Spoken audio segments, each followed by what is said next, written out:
Imagine a familiar morning. You wake up, make your coffee, sit at the dining table, open the news, and slowly ease into the day. You do a few chores, watch a little TV, maybe drive to the store. And before you realize it, almost the entire day has passed, with you mostly sitting. Not because you're lazy. Not because you don't want to move. But simply because life after 60 slows down. The rhythm of the day changes. Your energy shifts. And your body naturally follows. But your heart, your beautiful, hard-working heart, quietly carries the weight of all those hours of stillness. What many people don't know is that these long hours of sitting, hours that feel harmless, hours that feel normal, are quietly shaping the future of your heart. Not tomorrow. Not next week. But slowly, steadily, year after year. Your heart feels it. You may notice tiny whispers from your body. Standing up feels slightly harder. Short walks feel heavier. Breathing is a little shallower than before. Your legs swell at the end of the day. You feel tired more quickly. Or maybe there's a gentle tightness in your chest after sitting too long. These are not signs of just aging. These are messages.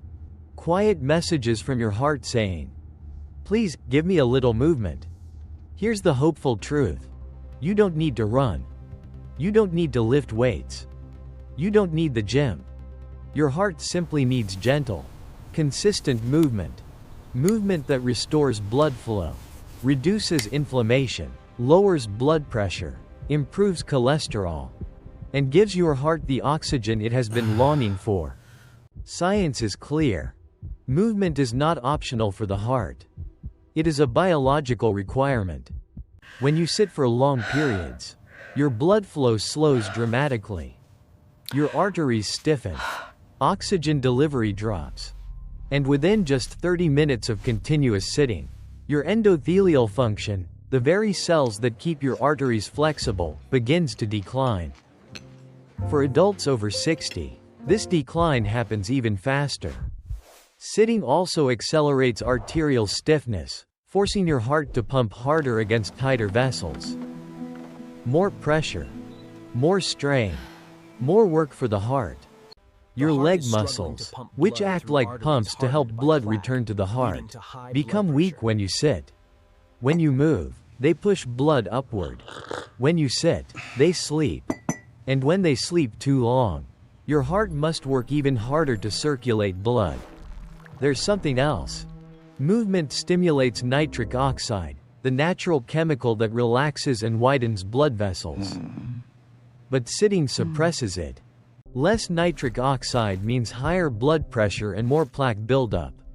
Sitting also raises inflammation, increases CRP and IL-6, and disrupts metabolic balance, all of which are directly linked to heart disease. And then, there are the real stories. Stories that show what is possible when movement returns, even in tiny, gentle amounts. Helen, 71. She spent her days knitting and watching TV. Her legs swelled. Her breathing grew heavy. Doctors suggested medication. But she changed one thing. She stood up every 20 minutes and walked for 3 minutes inside her home. 3 months later, her blood pressure dropped. The swelling reduced.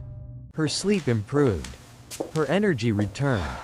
She said, "I didn't exercise. I just stopped, not moving."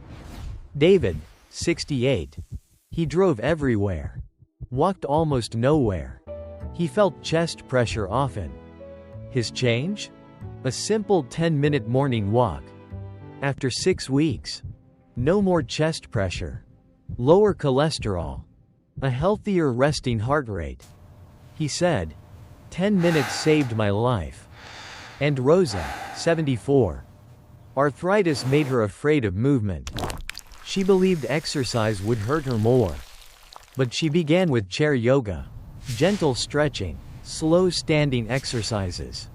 Her mobility improved. Her heart tests improved. Her confidence grew. She said, "I didn't get strong first and then move. I moved first, and strength came after. And before we move into practice, let me take you through the science behind why these small shifts matter so profoundly, not theory, but measurable findings that explain how and why movement repairs the cardiovascular system, especially after the age of 60. There are several clear biological pathways we need to understand, and the evidence for each pathway is strong, consistent, and reproducible. First, consider endothelial function. The endothelium is the single-cell thick lining inside your arteries that controls dilation and constriction, manages inflammation, and regulates blood clotting. When endothelial function declines, arteries become rigid and reactive, a perfect environment for plaque to form. Clinical studies show that prolonged sitting reduces endothelium-dependent dilation within minutes to hours. What's powerful is that even light walking or simple calf contractions restore this dilation quickly, demonstrating that the vascular system is responsive and salvageable if we act. Second, nitric oxide. Nitric oxide is the body's natural vasodilator. It signals smooth muscle in vessel walls to relax, allowing arteries to expand and blood pressure to fall. Research demonstrates that muscle contractions activate endothelial nitric oxide synthase, the enzyme required to produce nitric oxide. Therefore, repeated breaks in sitting and even very light activity can maintain a more favorable nitric oxide profile, improving vessel flexibility and reducing cardiac afterload, the pressure the heart must pump against. Third, the muscle pump mechanism. Your leg muscles are a powerful adjunct to the heart. They actively propel venous blood back to the chest with each contraction. When the calf and thigh muscles are dormant for long periods, venous return declines, central blood volume falls, and the heart experiences variations in preload that can compromise cardiac output. Practical physiology tells us that simply re-engaging leg muscles through walking or standing movements restores venous return and stabilizes cardiovascular function. Fourth, inflammation and metabolic signaling. Sedentary behavior upregulates inflammatory cytokines like CRP and IL-6 and worsens insulin sensitivity. This systemic inflammation destabilizes plaque, impairs endothelial repair mechanisms, and accelerates atherosclerotic progression. Conversely, regular light activity decreases inflammatory markers and improves glycemic control, two critical determinants of cardiovascular risk in older adults. Fifth, heart muscle conditioning. The heart is a muscle. Even low intensity, regular activity improves myocardial efficiency, the relationship between oxygen consumption and cardiac output, which means a lower resting heart rate and less strain during daily tasks. This is especially meaningful after 60 because cardiac reserve declines with age. Preserving or enhancing that reserve through habitual movement yields tangible benefits. Now, let's translate mechanism into evidence. Numerous intervention studies, cohort analyses, and randomized trials have clarified how small behavioral changes translate into measurable cardiovascular improvements in older adults. One category of trials looked at the acute vascular effects of interrupting prolonged sitting. In controlled laboratory settings, researchers compared continuous sitting with sitting interrupted by short walking or standing breaks.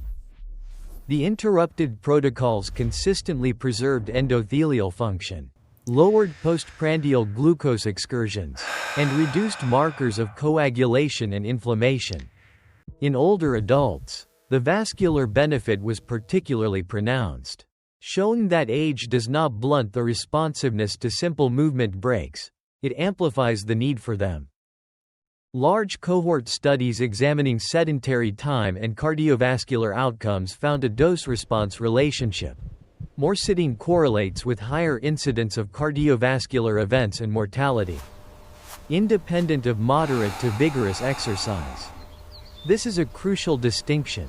Doing one session of gym exercise does not fully offset the harm of sitting for the rest of the day. What matters is the pattern, frequent interruptions, and overall daily activity. For seniors, replacing just 1 hour of sitting with light activity is associated with substantially lower mortality risk. Randomized trials in older adults have tested practical interventions, timed walking breaks, post-meal walks, chair-based exercise programs, and modest increases in daily steps. Across these trials, improvements were observed in blood pressure, fasting glucose, insulin sensitivity, lipid profiles, and functional capacity. Importantly, many participants were medically complex, with hypertension, diabetes, or arthritis, yet they still benefited from gentle protocols that respected their limitations. Let me be precise about a few measurable outcomes you can expect from consistent, gentle movement. Endothelial function improves within days to weeks when sitting is interrupted regularly. This improvement predicts better long-term cardiovascular outcomes. Postprandial glucose spikes, a major driver of vascular damage, are blunted by short post-meal walks, reducing glycemic stress that otherwise accelerates atherosclerosis. Blood pressure reductions of modest but meaningful magnitude are achieved with consistent low-intensity activity. Even a 5 to 8 millimeters of mercury drop in systolic pressure translates into significant reductions in heart attack and stroke risk. Inflammatory markers decline over weeks when sedentary time is reduced, and these declines correspond with reduced plaque vulnerability. Functional measures, walking speed, chair stand performance, balance, show improvement with minutes per day interventions, translating to better independence and lower cardiovascular mortality in long-term follow-up studies. Beyond physiology and controlled trials, pragmatic community interventions also support the message. Programs that implement light activity prompts in assisted living, community centers, and primary care have produced both biometric improvements and high adherence in older adults. The behavioral lesson is simple: interventions that are brief, routine, and integrated into daily life are the most sustainable. Timers, cues, social support, and small goals outperform ambitious but impractical prescriptions. We also need to address concerns that many seniors voice: pain, fear of falling, joint limitations. The evidence shows that adaptive approaches work: chair-based programs, water-based walking, slow-paced Tai Chi, and gentle resistance training provide cardiovascular benefits while respecting musculoskeletal limits. In fact, in older adults with arthritis, movement frequently reduces pain and improves function, creating a positive feedback loop that encourages further activity. Taken together, the scientific story is both urgent and encouraging. Sitting per se is not the only enemy. It's the pattern of prolonged inactivity that undermines vascular health.